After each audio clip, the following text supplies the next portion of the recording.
ఇక్కడ లీగల్ నోటీసులా అవే ఇవే కాదు, ఒక ఆరోపణ వచ్చినప్పుడు నేను అట్లాంటివి చేయలేదనా లేకపోతే వీటికి సంబంధించి ఒక వివరణగా ఒక వీడియో రిలీజ్ చేస్తే సరిపోయేది అనేది చరణ్ గారు మాట్లాడుతున్న మాట. మొత్తానికి దీనిపైన వస్తున్న ఆరోపణలపై ఏం చెప్తారు? నిజంగా పూజలు ఫలించి అనుకున్నది అనుకున్నట్టు జరుగుతాయి పూజల వల్ల అని చెప్పేసి అనుకుంటే మా ప్రభుత్వమే పోయేది కాదు.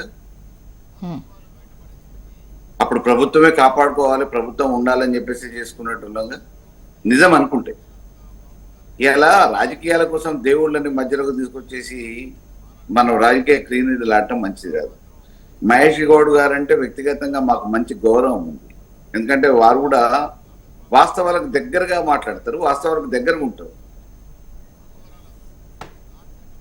రాజకీయాల కోసం మరీ క్షుద్ర పూజలని ఇంకోటని ఎవరికైనా భక్తి ఉంటుంది, కుటుంబం అందరూ కూడా కలిసిపోదామని అంటారు. ఏ గుళ్ళకు పోయితే పోయి ఉండొచ్చు, కానీ ఒకళ్ళ కీడు కోరుకునే విధంగా పూజలు చేసే అంత సంస్కారం లేని వ్యక్తిత్వం ఉన్న మనిషి అయితే హరీష్ రావు గారు కాదు. మా పార్టీ అటువంటి వాటిని ప్రోత్సహించదు, మాది ఆ భావం కాదు. ఇంతకుముందు సోదరుడు చండీ యాగం చేసిందని చెప్పేసి చెప్తా ఉన్నారు. చండీ యాగం అనేది బహిరంగంగా ఎప్పటి నుంచో చేస్తున్నదే.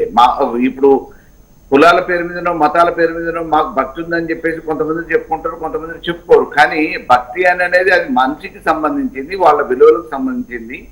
అది దేశ ప్రజల తెలంగాణ ప్రజల హితం కోరి చేసిన పూజ, అందులో అందరూ పాల్గొనాలని చెప్పేసి పిలిపియడం జరిగింది.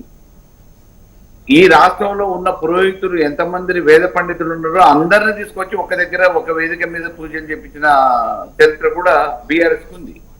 పూజల వల్ల మేలు జరుగుతుంది తప్ప కీడు జరిగింది అనేది లేదు. మరి ఇప్పుడు వస్తున్న ఆరోపణలపై ఎటువంటి స్పందన లేదు అని చెప్పేసి చరణ్ గారు అంటున్నారు. ఇప్పుడు ప్రతిదానికి ఉలికిపడి సమాధానాలు చెప్పే పరిస్థితి ఉండదు కదండి.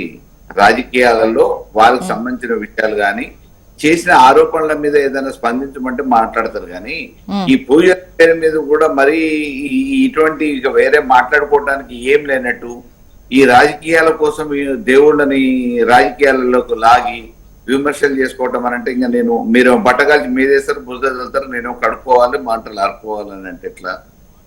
హరీష్ రావు గారు ఎందుకు చెప్తారండి? అవసరమే ఉన్నది అలా గుడికి పోతే పోయి ఉండొచ్చు, ఏ పోయి ఏంది అనేది ఎవరి పెద్ద దానికి అప్రస్తుతం. అది గుళ్ళలో జరగవు కదా.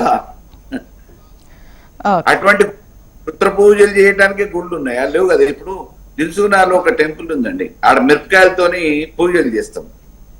ఎంతో మంది రోజు ఎంత పూజలు చేసుకుంటారు. అంటే మిరపకాయలతో ఎందుకు పూజ చేస్తారు అంటే కొంతమంది ఒక్కొక్కటి ఒక్కో రకంగా ఉంటది, అది పూజనే. ఒక పంతులు గారు ఈ మధ్యన నేను టీవీలలో ఎక్కడో చూసిన, సోషల్ మీడియాలోనే, నేను విస్కీ తాగుతూ మాంసం తింటూ హోమం చేస్తా, పూజ చేస్తా, అది ఒక ఆచారం అని అంటాడు. మరి ఆయన పూజలు ఎంతమందికి ఫలించినాయి, ఎంతమంది ఆరోగ్యం బాగుపడ్డది? కేవలం కొంతమంది వృత్తి కోసం ఏర్పాటు చేసుకుంటున్నవి, కొంతమంది వాళ్ళ మైండ్ గేమ్ ఇది.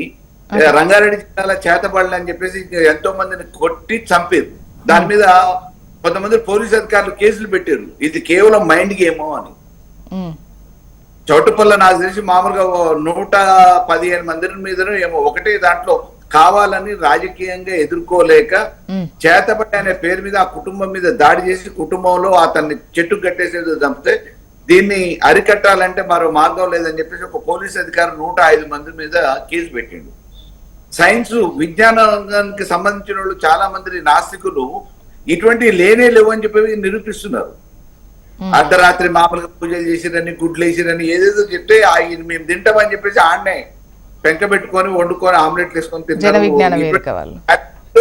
ఇంత నాగరికత ప్రపంచంలో టెక్నాలజీ పెరిగిన తర్వాత ఈ పూజల పేరు మీద రాజకీయాలు చేసి మామూలుగా ఇంకా దిగజారే పరిస్థితి తీసుకురావడం మంచిది కదా. ఓకే, చూద్దామండి. ఈ ఆరోపణలకు సంబంధించి అయితే లీగల్ నోటీస్ పంపారు, బేషరతుగా క్షమాపణ చెప్పాలంటున్నారు. అండ్ వాళ్ళు దీనికి సంబంధించి మళ్ళీ స్పందిస్తారో లేదో చూద్దాము. ఒకవైపు దీనిపైన విచారణ జరిపించాలి అని చెప్పేసి OUPS లో కూడా హరీష్ రావు పైన కేసు నమోదైనట్టుగా తెలుస్తోంది. మన మాట్లాడింది నేను కూడా ఆశ్చర్యపోయినా. వారు మామూలుగా వాస్తవానికి దగ్గరగా ఉంటారు, వారు మాట్లాడటం అనేది నేను ఆశ్చర్యపోయాను. జనరల్ గా ఆయన కూడా దేవుడిని నమ్ముతాడు. ఓకే.